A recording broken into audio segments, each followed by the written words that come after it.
In my short time I've lived on this planet, I've played quite the number of games. It wasn't until I discovered the Persona series that I felt gaming truly peaked at that moment in time. Like a lot of people, I started with Persona 5 as my first game. At the time I discovered this, I was very reluctant to even indulge in anything that was considered anime. But I picked up Persona 5 Royal, and it kinda changed that for me. I'll tell you that I discovered this game during the pandemic, so I had a lot of free time on my hands. I'm also your resident actual finishing single player games, so Persona 5 was a real big challenge for me. I absolutely wiped the floor with the game, and finished it within an entire week. I then played it again because I wanted to try and complete everything. So I did. Then for some reason, I just kept playing the game until I discovered there were other games that I wanted to play. Time passed, and even though I was playing other games, I would still go back and replay Persona 5 when I felt the time was right. I really do love the jazzy vibes Persona 5 soundtrack gives off. It's definitely top tier music. I would show you my entire Spotify playlist, but it would give you major Persona vibes. Could you imagine me putting the same value of eating on owning just one more copy of something labeled Persona 5? I'd never do something like that, right? Let's see.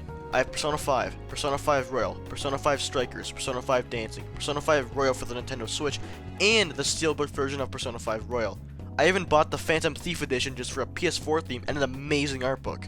I may be a little biased, but Persona 5 might literally be my favorite game of all time. In another video, I said it was Persona 4, but after careful consideration and another playthrough of both games, I've decided that the title of it should really go to P5. I've played it like 9 times, I think. After playing the game so many times, it's kinda hard to actually remember how it felt to play a game as big as this for the very first time. If Atlus would just release a new one instead of a Persona 5 gacha game that is currently only available in China and kinda looks like complete garbage, then maybe I can. I have a lot of fond memories of the game, but it sorta lost what made it special. There's no denying that I still absolutely love this game, but it just feels like I'm playing Persona 5 again instead of an entirely new experience. I do enjoy everything about this game no matter how many times I play it, but the characters are what really make it enjoyable for me. The interactions between them are great, and they feel like real people. Persona 4 still does the whole friendship thing better, but Persona 5 is still really good. Except the whole Morgana leaving thing, that just ruins Haru's whole introduction. She's not any ordinary thief, she's a beauty thief! Even though I may not play Persona as a whole for a long time again, I like to think about the loading screen on P5 from time to time. It telling you to take your time really helped me become more patient while tackling newer games. Instead of rushing through a game like, I don't know, Dark Souls 3, I'm just enjoying the experience and playing it on my own pace instead of beating the whole thing in an entire weekend. Even more recently, with my playthrough of Persona 5 Royal on the Nintendo Switch had me taking longer than usual to actually finish it. I didn't want to just plow through the game, I wanted to play it casually over a period of time, even though it was my 10th playthrough? I think? I don't know. Our protagonist Joker is supposed to be a physical embodiment of the player in that world, which is why Atlus gives you the ability to name him whenever you'd like. You're supposed to be the one to take control of the character's life and immerse yourself in whatever you'd like to experience within the game. If you want to date everyone, go ahead, though I wouldn't really recommend it.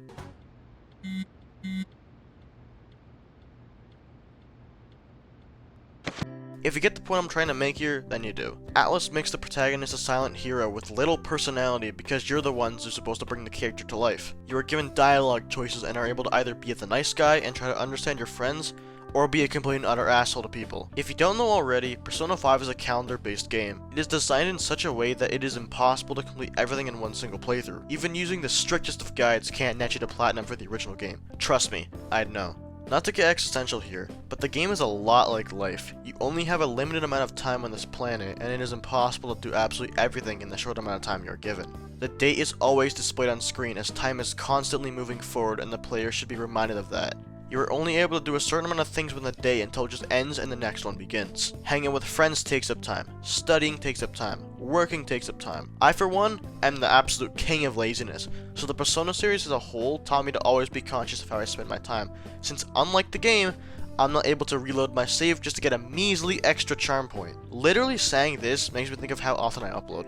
Guess I'll upload in a few months then. I really love this type of game design. It is incredible as the game becomes infinitely replayable until you've done absolutely everything. On another note, I've never thought about how amazing the Tokyo scenery is in this game. Fuck the subway. Every location that you can explore feels very unique, especially Kichijoji. Instead of going outside like I should, sometimes I just pop in this game and become immersed in the city for a bit. Maybe sit on a park bench just to earn a little guts. Maybe play some darts with Akechi once in a while. I really love the movie theaters, considering most of the ones that play are parodies of real movies. I adore The Cake Night Rises. It is so stupid. It's great. You can't savor all the little sensations. You see, when forced to choose cake or pie, people show you their true taste. I am nothing like you. You're a psychopath who bakes for money. Since the day is split up into multiple portions, the high school part is almost always skipped to after school, or you get some trivia question that's about something you've never heard of at all in your life. After school is where you go into people's minds dressed up as the weirdest looking thieves ever. Fucking bobbleheads. Yeah, cool I guess. The turn-based battle system is very intuitive and feels very satisfying to pull off some big numbers. Those really activate my neurons. The Velvet Room is one of my favorite looking places in the game. Yeah, I'm in prison. It looks cool. Good luck, ladies. You'll never be able to take my virginity because I'm a Persona fan. All the animations for fusing personas are really cool. All these effects and then boom, an electric chair appears or a demon is getting hung and an accident can happen, creating some of the worst shit ever. I love almost all the dungeons in the game. They're all looking cool. The layouts don't suck and the design really reflects the villain's distorted desires. You have a castle, a tomb within the desert, or a literal space station, just to name a few. My personal favorite is between the tomb in the desert and the bank because of the overall atmosphere within them. They both do an amazing job making you feel like you're robbing a bank or literally raiding a tomb inside a gamer's head. The Thieves' Den is a neat little time waster to sneak off to and relax. You can rewatch older cutscenes, listen to music, and show off your creativity by decorating the area. You can also play Tycoon if you're feeling really bored. I have no idea what Tycoon is actually trying to be, but I guess you could call it similar to Uno. That's the only other card game I know how to play, so that's the only thing I can compare it to. I like the idea of there being a place that shows off how much time you've put into the game. I'm a bit of a completionist if you couldn't tell. One thing I feel this game has over almost any other game I've played is the visuals. I'm genuinely surprised that no other game out there has been able to compete with the visuals of Persona 5. They're in general just over the top stylish. No matter what portion of the game you're looking at, you can tell just how much time was put into the art style to make sure it left a major impact. Boom, look at this battle HUD. Absolutely gorgeous. Everything is perfectly orbiting around the characters that makes it really easy to understand. The pause menu? Don't look at me. I'll do whatever the hell I want. I really love the pause menu, especially the transitions between each section. Joker slamming into the screen never gets old. My overall favorite part is the design of the original game's title screen. I like the whole subway aesthetic and the location of all the characters. It makes them look a bit more mysterious as thieves than the Persona 5 Royal title screen does. Confidants are a crucial component of the game. Each party member is considered a confidant, which makes sense, and then there are like 16 random people you meet around town. They all have certain abilities that make the game 100 times easier, which gives players a great incentive to actually complete them. The characters range from an ex-Yakuza member to a literal child whose whole thing is that he's good at video games. Since the central part of the game is about forming tight bonds with friends, family, or even a goth pharmacist, Alice specifically designed the schedules of every character so you'd be able to see all the character stories till the very end, hopefully in one playthrough. The Confidant system is absolutely perfect in a game like Persona. The ability to go out of your way and make friends, even if they're fictional, is something not possible in many games. I mentioned earlier how I played this game during the pandemic, so being able to enjoy the interactions between the characters and rank up their relationships with them really helped me out a lot. My personal favorite Confidant is probably one of the new characters added in the Royal version of the game, Dr. Maruki. I absolutely love the idea of helping him work on concluding his research to help rid all of humanity from suffering. In one case, he wonders if he could get the aid of the Phantom Thieves in order to change his heart to see if they could rid him of his currently unknown suffering. I absolutely loved the additional content put in the Royal version of the game. Since the third semester deals with the effects of escapism as a central theme, the Phantom Thieves' lives are all affected by the new reality. Maruki had all changed them to better suit what they had wished for. Futaba's mother was brought back to life. Who's this handsome man? The only reason they were able to realize they were running from their problems was because Joker had talked them all into thinking about whether the life they dreamt of was really worth sacrificing the old one they fought so much for. The world here isn't much different in the third semester other than the outfits and weather and the constant pulsing every now and then. Each Phantom Thief gains a third evolution persona, and they're all so cool. I absolutely loved how they took the original and second evolutions and just combined them together to make something really distinct. The soundtrack for the third semester has a completely different feel to it. Instead of being more upbeat and jazzy, it's a lot more depressing and gloomy. Instead of going da da da da da da da da da da, it's more do do do do do. Do do do do do do do do. Alright, Palace time. I really liked the new palace. It's definitely in my top 3 for sure. The aesthetic, puzzles, everything is just so good. The palace does a great job at explaining all of the trouble Maruki had gone through just to make his research valid, which makes the music that much more impactful. After sending Maruki the calling card and being brought to the palace, a different song plays and oh my god, where have you been all my life? I just love how the song, I Believe, really makes it feel like the final battle, and the fight for the reality they want is just within their grasp.